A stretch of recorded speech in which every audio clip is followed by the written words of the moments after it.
ओम शांति। 4 अप्रैल 2026 के बाबा के मधुर महावाक्य। बाबा कहते, मीठे बच्चे, अलफ और बे को याद करो तो रमणीक बन जाएंगे। बाप भी रमणीक है तो उनके बच्चे भी रमणीक होने चाहिए। अलफ और बे को याद करो तो रमणीक बन जाएंगे। बाप भी रमणीक है तो उनके बच्चे भी रमणीक होने चाहिए।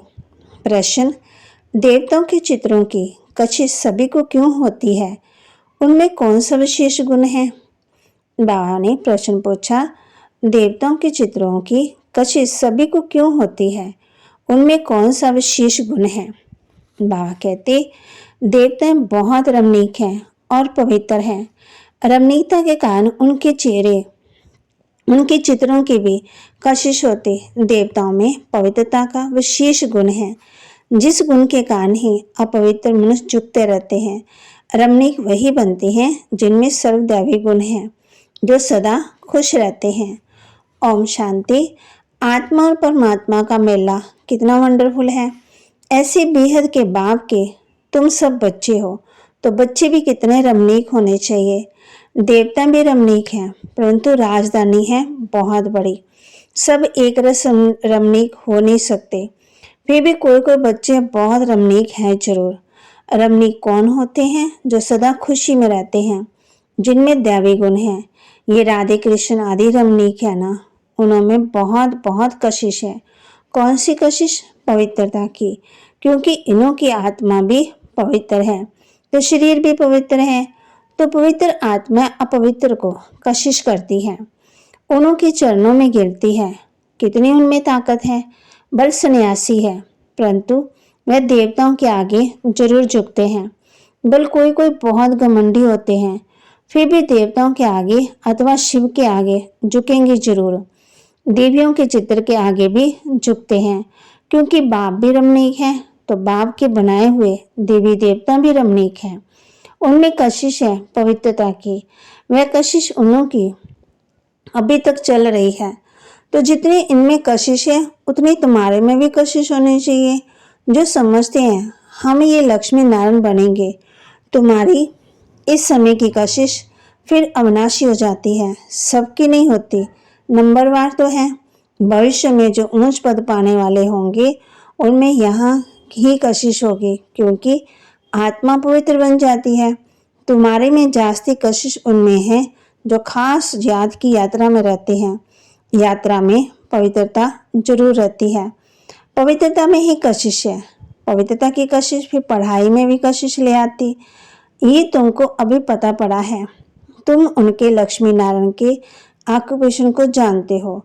उन्होंने भी कितना बाप को याद किया होगा। ये तो उन्होंने इतनी राजाई पाई, वह जरूर राजयोग से पाई होगी। इस समय तुम ये पद पाने के लिए आए हो। बाप बैठ तुमको राजयोग सिखाते हैं। ये तो पक्का निश्चय कर यहाँ आए हो ना। बाप भी वही है, पढ़ाने वाला भी वही है, साथ भी वही ले जाने वाला है। तो ये गुण सदा रहने चाहिए। सदा हर्षित मुख रहो। सदा हर्षित तब रहेंगे जब बाप अलफ की याद में रहेंगे, तब बे की भी याद रहेगी। और इसमें रमणीक बहुत होंगे। तुम बच्चे जानते हो, हम यहाँ रमणीक बन फिर भविष्य में ऐसा रमणीक बनेंगे। यहाँ की पढ़ाई ही अमरपुरी में ले जाती है। ये सच्चा बाबा तुमको सच्ची कमाई करा रहे हैं। ये सच्ची कमाई ही साथ चल रही है 21 जन्मों के लिए। फिर भक्ति मार्ग में जो भी कमाई करते हैं वह फिर अलग काल के सुख के लिए, वह कोई सदा साथ नहीं देती। तो इस पढ़ाई में बच्चों को बड़ा खबरदार रहना चाहिए। तुम हो साधारण, तुमको पढ़ाने वाला भी बिल्कुल साधारण रूप में है, तो पढ़ने वाले भी साधारण ही रहेंगे, नहीं तो लज्जा आएगी। हम ऊंचे कपड़े कैसे पहने? हमारे मम्मा बाबा कितने साधारण हैं, तो हम भी साधारण हैं। ये क्यों साधारण रहते हैं? बाप कहते हैं, अभी तुमको जाना है यहाँ से वहाँ। कोई शादी नहीं करनी। वो लोग जब शादी करते हैं तो कुमारी को फटे पुराने कपड़े पहनाते, मैले कपड़े पहनती है, तेल आदि लगाती है, क्योंकि ससुर घर जाती है। ब्राह्मण द्वारा सगाई होती है, तुमको भी जाना है ससुर घर। रावणपुरी से रामपुरी अथवा विष्णुपुरी में जाना है। बाप कहते हैं कोई भी अभिमान देह का व कपड़ों आदि का ना आए। किसी को हल्की साड़ी है, दूसरे को देखते हैं तो इनके पास तो इतनी ऊंची साड़ी है, माना महंगी साड़ी है, तो ख्याल रहता है, सोचते हैं कि बाप कहते हैं लेकिन तुम हो वनवा में, ऐसे साधारण रहते हुए भी कोई को इतना ऊंच ज्ञान दो, इतना नशा चढ़ा हुआ हो, उसमें भी तीर लग जाए, भल बर्तन मांजते रहो, कपड़ा साफ करते रहो, तुम्हारे सामने कोई भी आए तो तुम झट उनको अलफ की याद दिलाओ, तुमको वह नशा चढ़ा हुआ हो, और सादे कपड़े में बैठ किसी को नॉलेज देंगे तो वह भी वंडर खाएंगे, इनमें कितना ऊंच ज्ञान है। ये ज्ञान तो गीता का है और भगवान का दिया हुआ है, राजयोग तो गीता का ही ज्ञान है। तो ऐसा नशा चढ़ता है जैसे बाबा अपना मिसाल बताते हैं। समझो हम बच्चों के साथ कोई खेल कर रहा हूँ, कोई जिज्ञासु सामने आ जाता है तो झट उनको बाप का परिचय देता हूँ। योग की ताकत है, योग बल होने के कारण वह भी वहां ही खड़ा हो जाएगा तो वंडर खाएगा कि इतना साधारण है, इसमें इतनी ताकत है। फिर वह कुछ भी बोल नहीं सकेगा, मुख से कोई भी बात निकलेगी नहीं। जैसे तुम वाणी से परे हो वैसे वह भी वाणी से परे हो जाएंगे। ये नशा अंदर में होना चाहिए। कोई भी भाई अथवा बहन आए तो उनको एकदम खड़ा करके विश्व का मालिक बनाने में की मदद दे सकते हैं। अंदर में इतना नशा होना चाहिए, अपनी लगन में खड़ा हो जाना चाहिए। बाबा सदा कहते हैं तुम्हारे पास ज्ञान तो है परंतु योग का जौहर नहीं। प्योरिटी और याद में रहने से जौहर आता है, ताकत आती है। याद की यात्रा से तुम पवित्र बनते हो, ताकत मिलती है, ज्ञान है, धन की बात है। जैसे स्कूल में पढ़कर MA BA आदि करते हैं तो इतना भी फिर पैसा मिलता है, यहाँ की दूसरी बात है। भारत का प्राचीन युग तो मशहूर है, यह है याद। बाप सर्वशक्तिवान है तो बच्चों को बाप से शक्ति मिलती है। बच्चों को अंदर में रहना चाहिए, हम आत्मा बाबा के संतान हैं, परंतु बाबा जितने हम पवित्र नहीं हैं, अब बनना है। अभी हम एम ऑब्जेक्ट योग से तुम पवित्र बनती हो ना। तो बाबा कहते जो अच्छे बच्चे हैं वे सारा दिन यही ख्यालात करते रहते रहेंगे, कोई भी आए उनको हम रास्ता बताएं।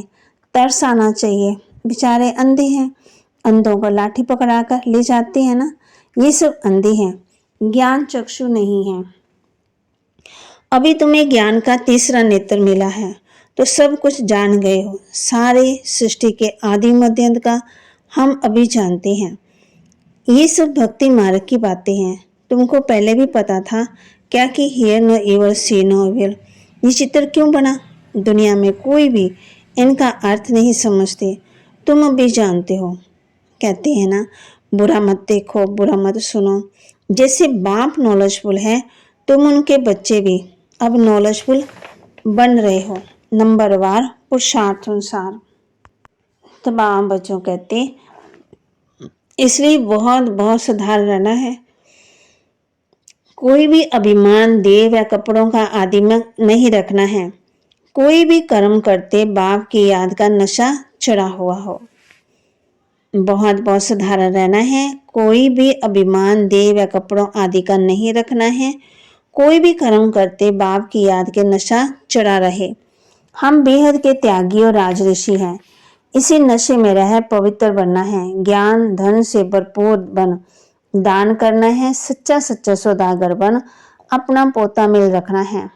हम बेहद के त्यागी और राजऋषि हैं, इसी नशे में रह पवित्र बनना है। ज्ञान धन से भरपूर बन, दान करना है, सच्चा सच्चा सौदागर बन, अपना पोता मेल रखना है।